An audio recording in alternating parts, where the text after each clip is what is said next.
नमस्ते। आज दुनिया कई मोर्चों पर तनाव और युद्ध का सामना कर रही है। रूस यूक्रेन से लेकर मध्य पूर्व तक अशांति फैली हुई है। रूस और यूक्रेन के बीच लंबे समय से चल रहा युद्ध वैश्विक आपूर्ति श्रृंखला और ऊर्जा की कीमतों को प्रभावित कर रहा है। वहीं इजराइल और गाजा पट्टी में जारी संघर्ष ने मध्य पूर्व की स्थिरता को खतरे में डाल दिया है। ईरान और उसके पड़ोसियों के बीच बढ़ता तनाव वैश्विक तेल बाजार के लिए एक बड़ी चुनौती बन गया है। इन सब का सीधा असर भारत पर पड़ सकता है, चाहे वो कच्चे तेल की बढ़ती कीमतें हों या व्यापारिक चुनौतियां। भारत इन स्थितियों पर पैनी नजर रखे हुए है। क्या हम इन वैश्विक चुनौतियों के लिए तैयार हैं? अपनी राय कमेंट में बताएं। तेल और पेट्रोल डीजल महंगे हो सकते हैं।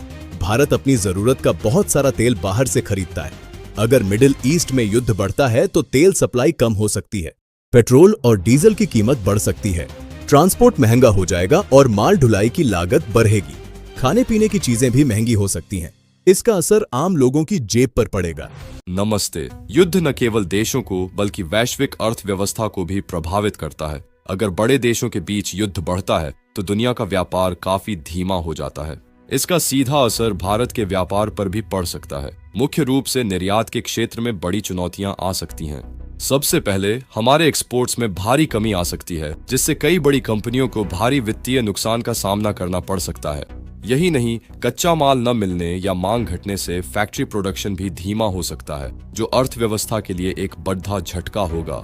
इसीलिए वैश्विक स्थितियों को समझना और उनके अनुसार तैयारी करना बहुत जरूरी है। देखने के लिए धन्यवाद। शेयर मार्केट में गिरावट। जब दुनिया में युद्ध होता है तो निवेशक डर जाते हैं। इसका असर बीएसई सेंसेक्स गिर सकता है, निफ्टी 50 में उतार चढ़ाव आ सकता है, निवेश करने वाले लोगों को नुकसान हो सकता है। मिडिल ईस्ट में लाखों भारतीय काम करते हैं, जैसे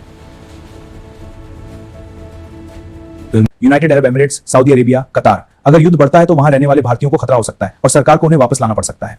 सेना का खर्च बढ़ सकता है। अगर दुनिया में तनाव बढ़ता है तो भारत को भी अपनी सुरक्षा मजबूत करनी पड़ती है। इससे हथियार खरीदने का खर्च बढ़ेगा, सेना की तैयारी बढ़ानी पड़ेगी, सरकार का बजट बढ़ सकता है। इंटरनेट और साइबर हमले।